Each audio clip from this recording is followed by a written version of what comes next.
Welcome to all exam place. आज हम देखेंगे एरर डिटेक्शन के कुछ और नए सेंटेंसेस। तो चलिए देखते हैं। पहला सेंटेंस है, before giving the mixture to the child shake it thoroughly. इस सेंटेंस में कहा जा रहा है मिक्सचर को अच्छे से मिक्स कर लो बच्चे को देने से पहले। इस सेंटेंस में ये कहा जा रहा है। इस सेंटेंस के अगर देखा जाए तो फर्स्ट पार्ट में कोई भी एरर नहीं है, सेकेंड पार्ट में भी कोई एरर नहीं है, थर्ड पार्ट भी करेक्ट है। एरर है हमारा second last part, that is the fourth part, shake it thoroughly. Thoroughly का मतलब होता है अच्छे से। यहाँ पे एरर है हमारा इट में। इट यहाँ कहा जा रहा है तो ये एक कन्फ्यूजन क्रिएट कर रहा है कि इट किसके लिए कहा जा रहा है, whether it is for the mixture और for the child. Before giving the mixture to the child shake it thoroughly. यहाँ पे क्लियरली नहीं समझ में आ रहा है कि इट मिक्सचर के लिए है या चाइल्ड के लिए है। तो अगर कहा जाए तो इस सेंटेंस में एरर है। अगर हम इट की जगह लिखते द मिक्सचर, इट की जगह अगर रहता हमारा द मिक्सचर तो ये सेंटेंस करेक्ट होता, लेकिन इट है तो एरर इस पार्ट में है। ठीक है। नेक्स्ट सेंटेंस है हमारा, if you do not agree to my request then I shall be force to take drastic measures. इसमें एक वार्निंग दी जा रही है सेंटेंस में कि अगर तुम एग्री नहीं किए मेरे रिक्वेस्ट से तो मैं फोर्स हो जाऊंगा कोई ड्रास्टिक मेजर लेने के लिए। तो इस सेंटेंस में पहला पार्ट करेक्ट है, सेकेंड पार्ट भी करेक्ट है। एरर है हमारा थर्ड पार्ट में। अब एरर इसलिए है, यहाँ पे मेंशन है देन। जब भी ये चीज़ याद रखिएगा, जब भी हम सेंटेंस में इफ़ यूज़ कर रहे हैं तो देन का यूज़ होना इररेलेवेंट है। It is not at all required to use then if you are using if in a sentence. ठीक है। तो एरर इस पार्ट में हो गया। अब देखते हैं थर्ड सेंटेंस। थर्ड सेंटेंस कहता है, there is no book in English language which is as interesting as this. इस सेंटेंस में कहा जा रहा है कि कोई भी इंग्लिश लैंग्वेज में ऐसी बुक नहीं है जो कि इस बुक से ज़्यादा इंटरेस्टिंग हो। तो यानी एक कोई इंग्लिश की बुक है जो काफ़ी इंटरेस्टिंग है तो उसे कहा जा रहा है कि बाकी कोई भी इंग्लिश की बुक जो बुक की मैं बात कर रहा हूँ उससे इंटरेस्टिंग नहीं है। अब देखिए एरर है हमारा फर्स्ट पार्ट में, देयर इज़ नो बुक। ये जो लिखा है नो बुक, इस पार्ट में एरर है। अब मैं बताऊंगी एरर क्यों है। अगर हमने लिखा नो बुक तो यानी कोई भी बुक नहीं। नो बुक का मतलब क्या हुआ, कोई भी बुक नहीं। लेकिन on the last part of this sentence यहाँ पे मेंशन है एज दिस, मतलब इसमें कहा जा रहा है कि कोई भी बुक इंटरेस्टिंग नहीं है जितना कि एक ये बुक है। अगर जब हम नो बुक लिख रहे हैं तो नो बुक के अंडर में ये बुक की भी बात हो जाएगी कि जो इंटरेस्टिंग है, तो हम नो बुक नहीं लिख सकते, हम नो अदर बुक लिखेंगे तो ये सेंटेंस करेक्ट हो सकता है, करेक्ट होगा नो अदर बुक। ठीक है। चलिए एक और एग्जाम्पल देती हूँ इसको थोड़ा और क्लियर करने के लिए। मान लीजिए अगर मैं कहती हूँ he is stronger than any man. For example मैं लिखती हूँ he is stronger than any man. ठीक है।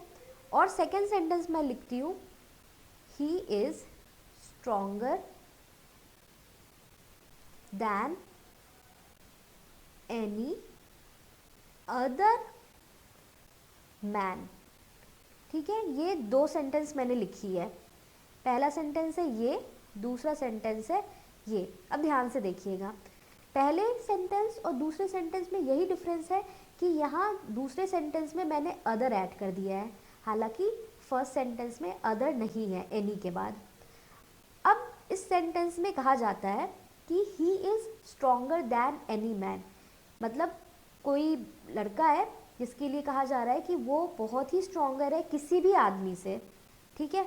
अगर हम मैन की बात करें, ठीक है, मैन की बात करेंगे तो ये जो ही है ये भी इसके अंडर आएगा, ठीक है। तो he is stronger than any man.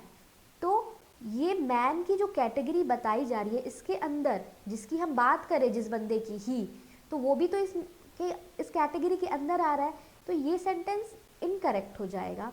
अगर हम इस तरह से लिख रहे ही स्ट्रॉन्गर देन एनी, मतलब अगर हमें ये कहना है कि वो स्ट्रॉन्गर है किसी भी मैन से, तो किसी भी मैन से यानी एक्सक्लूडिंग हिम, इससे हम उस मैन की कैटेगरी में नहीं लिख रहे हैं या नहीं मेंशन कर रहे, तो हम क्या लिखेंगे, एनी अदर मैन, ठीक है, क्योंकि any man includes the man himself. अगर हम एनी मैन लिखते हैं, मान लीजिए जो फर्स्ट सेंटेंस में जिसको मैंने इनकरेक्ट बताया, अगर जब हमने एनी मैन लिखा, एनी मैन इट इंक्लूड्स, ये बंदे को भी तो इंक्लूड कर रहा है, it includes the man himself also, so the first sentence will be wrong and the second one will be correct, ठीक है। तो सेम जो मैंने समझाया यही चीज़ यहाँ पे फॉलो हो रही है। यहाँ पे कहा जा रहा है there is no book, no book के अंदर तो वो बुक भी आ गई जो इंटरेस्टिंग थी, यानी जिसकी बात हो रही थी, तो हम नो अदर बुक कहेंगे। अदर बुक जब हम कह रहे हैं यानी एक्सक्लूडिंग दैट इंटरेस्टिंग बुक, ठीक है। क्लियर हो गए होगा आपको। अब देखते हैं second last sentence. Second last one is orders have been placed so far as painting the walls of the classroom are concerned। अब इसमें देखिए कि एरर हमारा किस में है। First part is absolutely correct, ठीक है। सेकेंड पार्ट है so far as, ये भी करेक्ट है। नेक्स्ट है painting the walls of the room are concern. अब ध्यान से देखिएगा, यहाँ पे लिखा है आर, ये इनकरेक्ट है, हमारा एरर है इस पार्ट में। यहाँ पे आर की जगह इज होना चाहिए। अब इज क्यों होना चाहिए, क्योंकि आर और इज वर्ब है, ठीक है। तो वर्ब जब भी होते हैं they are always in accordance with the subject, यानी सब्जेक्ट के अकॉर्डिंग वर्ब लगाते हैं। फॉर एग्जाम्पल अगर मैं लिखती हूँ राम इज प्लेइंग, ठीक है, इज मेरा वर्ब है, यहाँ पे राम मेरा सब्जेक्ट है, तो सब्जेक्ट के अकॉर्डिंग मेरा वर्ब लगा, ठीक है। सिमिलरली अगर यहाँ पे Ram and Shyam are playing होता, ठीक है, तो जब भी हमारा वर्ब होता है वो सब्जेक्ट के अकॉर्डेंस होता है, सब्जेक्ट के अनुसार लगता है, ठीक है। तो यहाँ पे क्या है, यहाँ पे हमारा सब्जेक्ट है पेंटिंग, जिसके लिए यहाँ पे वर्ब की यूज़ हुई है, ये सब्जेक्ट पेंटिंग है हमारा, ठीक है। तो ये क्या है, एक सिंगुलर सब्जेक्ट की बात हो रही है, ये पेंटिंग जो है वो एक सिंगुलर सब्जेक्ट है, तो सिंगुलर सब्जेक्ट के लिए वर्ब इज होगा, तो ये इसका करेक्ट हो गया। अब देखेंगे सेकेंड लास्ट सेंटेंस।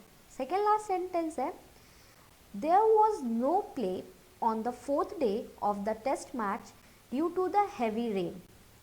अब देखिए इस सेंटेंस का एरर है हमारा इस पार्ट में। इस सेंटेंस में कहा जा रहा है कि 4th डे में टेस्ट मैच नहीं हुआ था क्योंकि हैवी रेन हुई थी उस दिन। अब ध्यान से देखिएगा, जब भी आप ड्यू टू देखिए सेंटेंस में, अगर ड्यू टू लिखा है it will follow a abstract noun, यानी ड्यू टू के बाद एक एब्स्ट्रैक्ट नाउन होना चाहिए, ठीक है, जो कि यहाँ पे नहीं है, इसीलिए एरर इस पार्ट में है, ठीक है। अब मैं आपको बता दूँ एब्स्ट्रैक्ट नाउन क्या होता है। मैंने नाउन पे 2 वीडियोस बनाए हैं जिसमें मैंने डिटेल में डिस्कस किया है नाउन के टाइप्स और रूल्स, लेकिन फिर भी मैं एक बता देती हूँ कि एब्स्ट्रैक्ट नाउन होता क्या है। एब्स्ट्रैक्ट नाउन होता है किसी भी चीज़ का नाम जो कोई क्वालिटी बताता हो, कह सकते कोई क्वालिटी बताता हो, कोई एक्शन बताता हो, कोई स्टेट बताता हो, ठीक है, तो उसको हम एब्स्ट्रैक्ट नाउन कहेंगे। फॉर एग्जाम्पल अगर मैं एब्स्ट्रैक्ट नाउन का दूँ तो मैं ये लिख सकती हूँ लव नोज, नो बॉन्ड, तो this is a abstract noun, ठीक है। तो ड्यू टू के बाद एब्स्ट्रैक्ट नाउन नहीं है, this is not a abstract noun, तो एरर मेरा इस पार्ट में है। तो अगर करेक्ट करना हुआ तो हम ड्यू टू यूज़ नहीं कर सकते यहाँ पे, ठीक है। अगर कर रहे हैं ड्यू टू तो उसके बाद एब्स्ट्रैक्ट नाउन होना ही चाहिए। तो ये हो गई 5 डिफरेंट टाइप्स ऑफ एरर्स, इसे आप देख लीजिए, आपके एग्ज़ाम के पॉइंट ऑफ व्यू से इम्पॉर्टेंट है। और मैं कोशिश करती हूँ मैं हर वीडियोस में आपको हर तरह के एरर डिस्कस करूँ, जिससे कि आपको एग्ज़ाम्स में बहुत इजी हो एरर डिटेक्शन के क्वेश्चन सॉल्व करना और मार्क्स ऑब्टेन करना। सो फ्रेंड्स, आपको ये वीडियो अच्छा लगा हो तो प्लीज़ इसे लाइक कीजिए, शेयर कीजिए, और जिन्होंने मेरे चैनल को सब्सक्राइब नहीं किया है वो कर लें। Thank you.